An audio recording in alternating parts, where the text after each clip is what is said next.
The Thabo Mbeki Panel on Illicit Financial Flows 10 years ago submitted to the African Union its findings that disclosed that more than 50 billion US dollars is being lost annually by the African continent to illicit financial flows.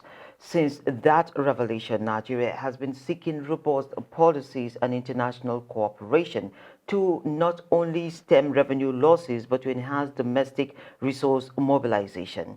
Now, the FRS has been holding on to the report's recommendations, and a member of that Mbeki panel has been speaking about it.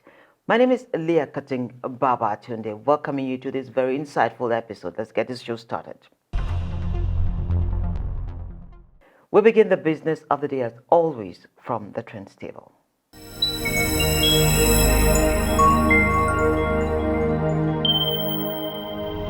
Minister of State for Finance Doris Ozuka-Anite says Nigeria loses approximately $18 billion annually to illicit financial flows (IFFs) due to profit sharing and aggressive tax avoidance practices by some multinational corporations transacting businesses in the country. Ozuka-Anite made the disclosure at the National Conference of Illicit Financial Flows put together by the Federal Inland Revenue Service with the theme Combating Illicit Financial Flows, Strengthening Nigerians' Domestic Resource Mobilization. Hidden drain pipes of our national wealth. They undermine revenue generation, erode tax bases, fuel corruption, and reduce the resources available for critical investment. We recognize that combating illicit financial flow demands collective action.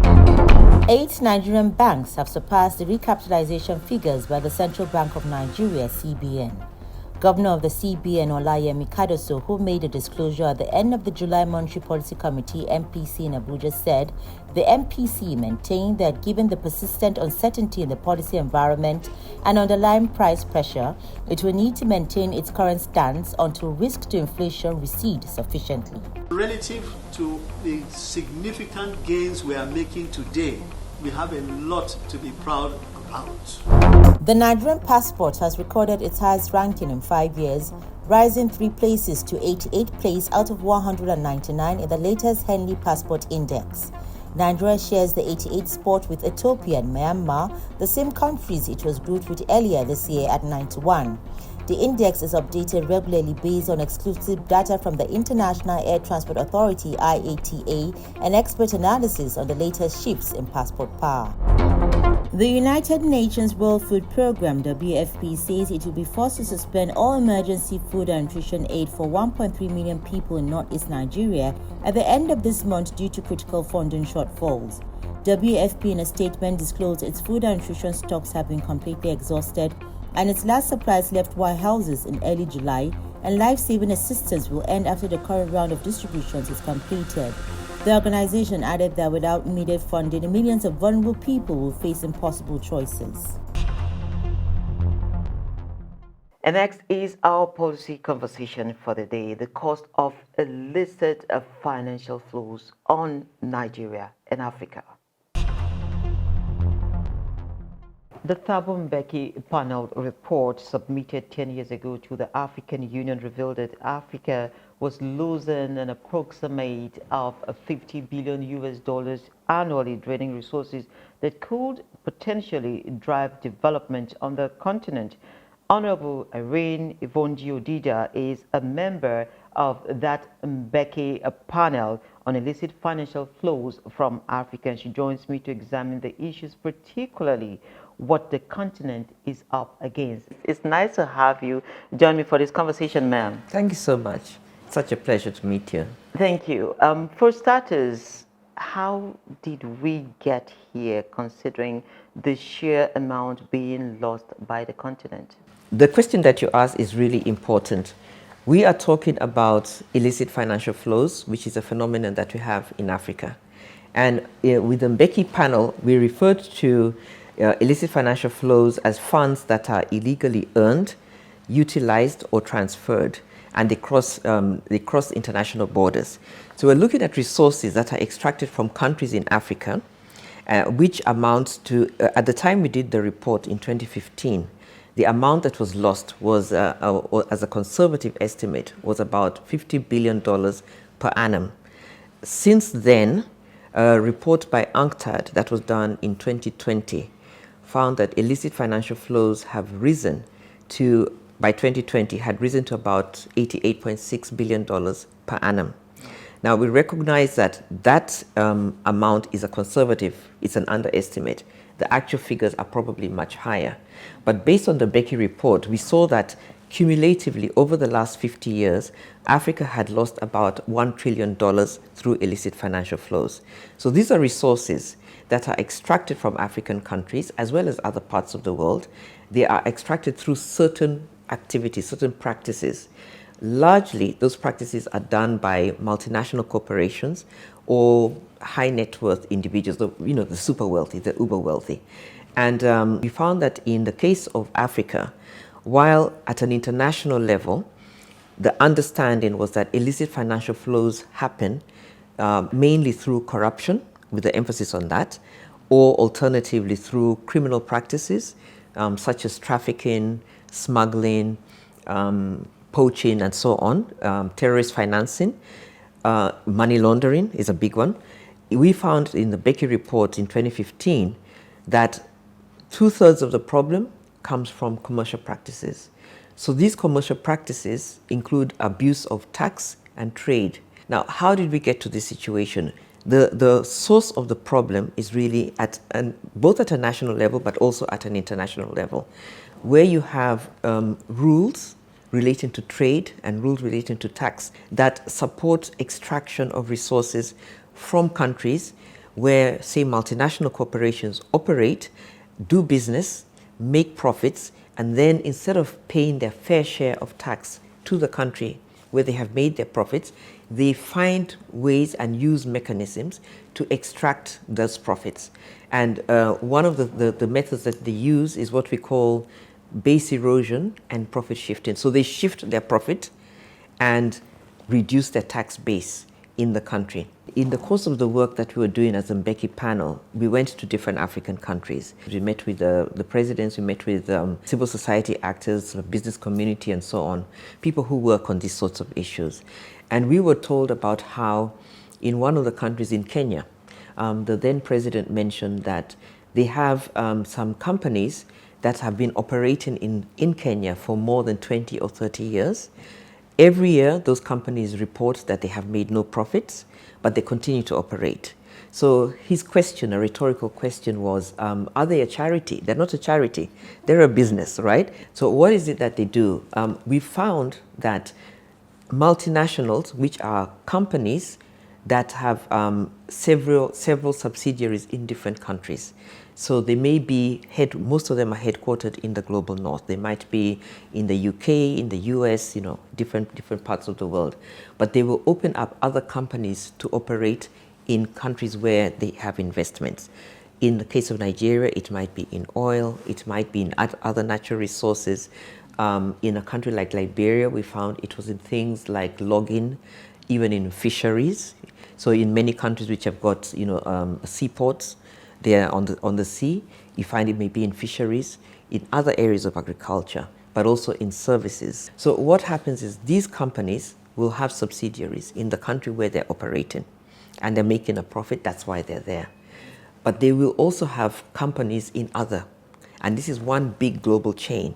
So they have what we call intergroup trade between the subsidiary, say in Nigeria, and their other companies, might be in Ireland, might be in the UK, or somewhere else. They trade between them, and because they're all part of one multinational, it's very difficult for governments, say in Nigeria, to be able to see the trade that they're doing between them. Is it fair? Are they paying the fair amount, or have they inflated the value of what they get from the headquarter company? They even trade in things like the use of the name. So you'll find a company which is paying to use a name, yet it's part of the same conglomerate. And so that is another way of extracting the resources, the profits which they're making, say, in Nigeria or another African country, and send it as quote-unquote payments to the headquarters. It might be something like a loan. So they may claim they need to borrow a loan from the headquarters, and the interest will be very high, very much beyond market rates. All these are methods that are used to extract the profits. So at the end of the day, using accounting, they are able then to show that they have no profits in this country where they're actually making profits, and therefore they cannot be taxed because they're only making losses. So these are the kind of practices that happen within multinationals, and they take advantage of international rules, rules relating to accounting, rules relating to transfer pricing and so on, and which, because it's the same company essentially, is very hard for a government where they are operating in the global south to actually see, is this a fair transaction? So this is why we call it abuse of tax or trade rules. And it's not always illegal what they're doing. They're actually just practicing aggressive methods to plan how the taxation is going to be managed. To favor them, basically. Basically, to favor them. And what we found with the Mbeki report, as I mentioned earlier, is that by 2015, African countries were losing about $50 billion every year as an average and as a low average. That amount has increased. And we also found that certain sectors are endemic. There's certain sectors where you find IFFs are very high. So one of these is extractives or mining, which, as we know, is a key sector here in Nigeria and in many other African countries. Financial transparency, is it a problem that is peculiar to Africa alone? Well, that's a good question as well. And for me, why I think it's an important question is that, short answer, no. It's a global problem. It's a problem that affects every region. The kind of scandals that we've seen happening in Africa around transparency actually don't even match what we see at a global level. I'm sure people who follow the news a few years ago might remember the Panama Papers, which came out, I think it was about maybe 2010, where they were talking about how a law firm based in Panama, in Central America, I think, was used by companies and rich people all over the world, basically to hide their profits and also to launder money.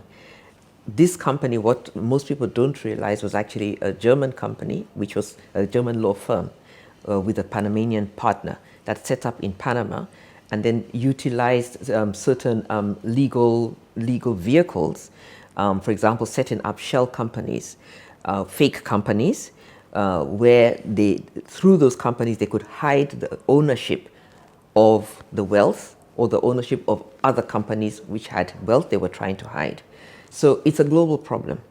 The Panama Papers was one. Following it, there was something called the Paradise Papers, which were both of them were the result of work of investigative journalists under the International Consortium of Investigative Journalism, who researched, and they were looking at a whole range of countries around the world. Every single continent had countries implicated. Now, the work that we did at the Mbeki panel, as well as another panel I was on called the FACTI panel, set up by the UN in 2020, and which was looking at global financial integrity, showed that this question of global financial integrity, the issue of lack of transparency, the issue of lack of accountability is a global problem. And it's not just global, but it's actually a systemic problem that is built into the global economic system. The global economic system actually thrives on that. We found that IFFs, the illicit financial flows, and what we call dirty money, flows quite often. It flows out of Africa and countries in the global south into large financial centers in the global north. One example is City of London, which is based in the UK. But there are also other centers in the USA, in countries like Switzerland, Luxembourg, Netherlands, Germany. So these flows tend to go from the global south, from Africa, to financial centers in those places. And those centers offer certain services around how to create legal vehicles that can hide wealth, that can hide the true owners of wealth. When we think about lack of transparency and dirty money, when we think of the issue of tax havens, many people think about Caribbean countries. what isn't realized is that the Caribbean countries that are tax havens or financial secrecy jurisdictions are actually not independent. All the ones which are offering such services are overseas territories or dependencies of the rich countries, of the quote-unquote rich countries, of the large economies. A number of them are owned by the UK, some like say the British Virgin Islands or the Cayman Islands. Some of them are owned by the US or controlled, governed. Some by the Netherlands and so on, France. So they are actually, I would call them just halfway houses, one could say, for this money, which goes through there and then ultimately goes to the international center in the rich advanced country that controls that particular financial secrecy jurisdiction. Many people are familiar with Switzerland, which is known as a banking secrecy headquarters. So they have a situation where if one opens a bank there, you can get complete secrecy. It's almost impossible for, say, the country you come from or the country where you're operating as a multinational to open up and identify who actually owns this bank so that we can see if funds were transferred from our country and which tax was not paid. So Switzerland is one, but it is not the only one. In fact, there is something called the Financial Secrecy Index that is managed by an organization called Tax Justice Network. It's an NGO that does research on tax issues, international tax issues, and it has found that the top countries are from those jurisdictions. I think in the last year or two, the number one country for financial secrecy was the USA, because it was offering services that help multinationals or very rich people to avoid or evade tax. And through those services, the money then is sent into the US and parked there, and the US economy benefits from that. Although they found the US was the number one financial secrecy jurisdiction, they also noted that if you put together all the secrecy jurisdictions or tax havens that are connected to the UK, their overseas territories and dependencies, then the UK would actually become the largest. But they have broken it in this way so that on the face of it, it looks like they are not the ones doing this. Yeah. Some of the proposals that have been made over time, including by the Mbeki Panel and the FACTI Panel, relate to how do you improve transparency over companies, over movement of finances.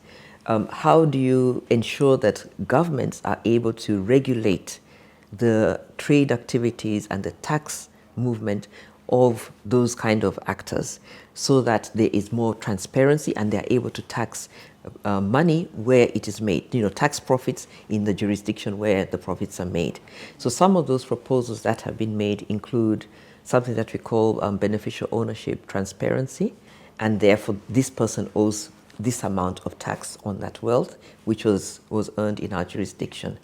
Another one relates to something called automatic exchange of information, so between tax authorities, for them to be able to share information on tax so that different jurisdictions are able to tax fairly the money that is made in their jurisdiction. Another one is country by country reporting, and what that one refers to is the idea, and this is an idea that goes back some decades, an idea that multinational corporations should be taxed as a whole entity, because what they tend to do is they will move profits between their different subsidiaries. Making it so difficult. It's difficult to trace. And they'll put most of the profit in a place where the tax is very low or there's no tax, so a tax haven or financial secrecy jurisdiction. So when they put it there, say a country like Ireland has very low tax, then that tax, the profit is not taxed, or is taxed at a very low rate, when most of that money, that profit maybe was made in Nigeria or Kenya or some other country like that. So country by country reporting is another mechanism that we proposed, where we're saying if you're a multinational corporation, you should break down your profits by country, report on your company accounts in each country. And then the last one, which we proposed, which is not looking at the specific measures, but we understood that the reason why this situation exists is because international rules relating to tax are not made by all countries. So the rules that we have are rules that were made about 70 or 80 years ago. They're obsolete. Yes, and most of our countries were not independent. So these were made by USA and Western countries. In Bretton Woods, they met and made these rules relating to how the international economy was going to be managed. And so the rules around taxation were made in a way that is really skewed to the advantage of countries where multinational corporations are based. For Nigeria, looking at the context in which we are operating, what is the impact you see, and what is your position on the renewed vigor? I have to say that a lot has been done by Nigeria when I compare with, say, a number of other African countries to deal with the issue of illicit financial flows. And because the solutions to deal with it start at home country level. So governments need to take measures like introduce laws relating, say, to beneficial ownership transparency. Laws, for example, that will say when you open a bank account, you have to show very clearly who are the owners of this account. So things like that. Nigeria has actually taken a number of measures towards that. And also you need to set up institutions and invest in those public institutions so that they have the resources to deal with this. One of the problems that many countries face in Africa is because of lack of funds, you find that the government agencies that deal with these sorts of issues, so for example, the revenue agency, the customs, it might be immigration, the different government bodies that have a role to play in dealing with illicit financial flows, the financial intelligence authorities and so on, often don't have enough resources to invest in having enough people, so that you have enough people to track how these resources are being moved. In revenue administrations, one of the areas that they need to look at is transfer pricing, and many countries do not have the resources to invest to have big transfer pricing units. So as they are trying to have and equip, with the knowledge and so on, their people to track these issues, the companies are also working hard. And those companies, with the money that they, the profits that they're making, they have a lot more money. These are global conglomerates. So you find that they're able to have a lot of lawyers, a lot of accountants and auditors and so on, who work very hard to keep them ahead of the governments and the ability of the governments to catch them. So, but in the case of Nigeria, because Nigeria has got a very large extractive sector, oil is a big area, mining is a big area in Nigeria. We found that those are areas where IFFs are very high. They happen very high in those areas, are concentrated. And this is why in Africa, we found West Africa and North Africa were the two leading regions in Africa for illicit financial flows. Now, a figure that was mentioned recently is a loss of about $18 billion per annum. That is a lot of money that you can imagine if those resources if taxes were paid on those resources fairly. That is money that could be used by Nigeria for its infrastructure, could be used for its healthcare, for its education, could be used to deal with security issues, and generally to strengthen governance and the role of the state. So it is really important for Nigeria to continue with the measures that it has been taken around reform of legislation, the investing in government institutions and structures, and also in building up information in the public and also in government about illicit financial flows. Another thing that's important for Nigeria, as it is for every African government, is that when you look at IFFs, it affects different sectors of the economy. So it's really important that you have a whole of government approach and you have coordination. So it's also important to invest in the judiciary for them to understand the importance of IFFs and how it operates within its jurisdiction. What is the future of the Mbeki report? Thank you very much. It's 10 years since the Mbeki report, and we're actually looking at phase 2 of Mbeki. So in terms of the work of the report, there was a consortium set up by the African Union in 2015 after the report was adopted by the AU, by the heads of state. And that body that was set up is co-chaired by President Mbeki and the African Union Commission. And it brings together African institutions, like the African Development Bank, the African Legal Support Facility. There are different bodies within the African Union that work on issues that touch on illicit financial flows. And then it also brings together some civil society organizations from Africa that work on this issue, work on tax, on debt, and so on. There are about 17 bodies altogether. We are continuing the work. The UNECA, which is based in Addis Ababa, is one of the members of that consortium. We are continuing to do work in different countries to identify how IFF operate in specific African countries, the amount to measure it, and what are the mechanisms through which IFFs occur in those countries so that their governments are able to take specific measures that speak to their country. Nigeria is one of the countries already also that is looking at the specifics in Nigeria. So that is at the African level. But one big issue that we recommended was to look at how international rules on taxation are made, because we found IFFs happen mainly in the commercial area. 65% in Africa are in that area.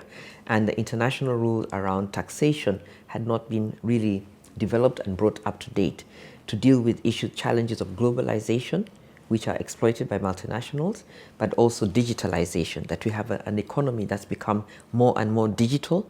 Transactions, trade, and so on happen, through online, digital, which are hard to track. So there's a need for those rules that were made about 70, 80 years ago, before we had this high extent of globalization, and also the digital economy had not really developed like this.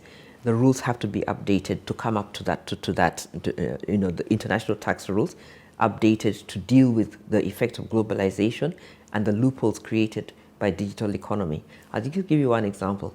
All of us know we do a lot of online transactions, and you see, we're buying things through Amazon. We're using social media and all of that.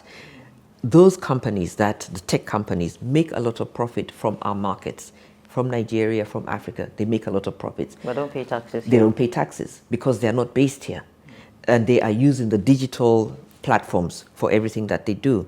Now, under the old rules, for a company, an international company, to pay tax, they have to have a physical presence in the jurisdiction. But we're in a digital economy, so they'll enter the market without coming physically at all. There may be no Google office here, there may be no Amazon office here, but they're making money, including the telecoms companies.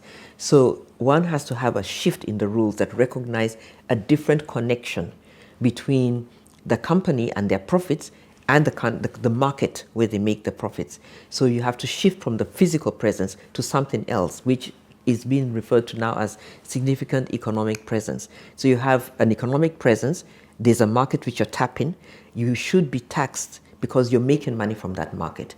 So we have been pushing, and this is one of the key recommendations of the Mbeki panel, to have the international tax rules renegotiated, and this time not negotiated in Europe or Western countries, as happened before, and has happened with a process called the OECD BEPS process, but that they should be negotiated at the UN. So Nigeria actually in the past 3-4 years led the drive at the UN through the African group to push resolutions at the UN that successfully in 2023 and 24 set up a negotiation process at the UN where all countries of the world are members and are able to participate on equal basis, where the rules of decisions are clear. You will know how voting is done at the UN, and those are the rules which will be applied in the negotiations when deciding how will international taxation rules be made now. So this is a very important contribution that Nigeria has led Africa to do, and that process is ongoing. Currently, the negotiations are going on from 2025 to 2027. It's really important that African countries take that seriously and invest our human resources and financial to support our delegations who are going to New York to negotiate every year. The negotiations will be between New York and Nairobi, but within the UN space. So that is part of the future, I would say, a contribution of the Mbeki report, because we really emphasize that governance of international tax rules, the decisions should be made by all countries, that all countries have a right to participate in shaping the international tax rules, and the only place they can do it on an equal basis is at the UN. Most sincerely, thank you, ma'am, for sharing your insights with me on this conversation. Thank you so much for this as well. We move on to our education segment, Simplify This, and from there we take you to the local commodities market.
For more on rates from markets across the country, do well to log on to our sister website. It is www.marketnigeriatv.com. We have all the details there for you. And don't forget that this episode and every other one is available on YouTube on our channel. It is at Saban Media Services. And of course, you can always watch The Policy with Leah on our partner stations, Captain TV, Global TV, Nigeria, and KSMC News. Until we come your way again, same time next week, don't forget, be safe out there. And God bless Nigeria.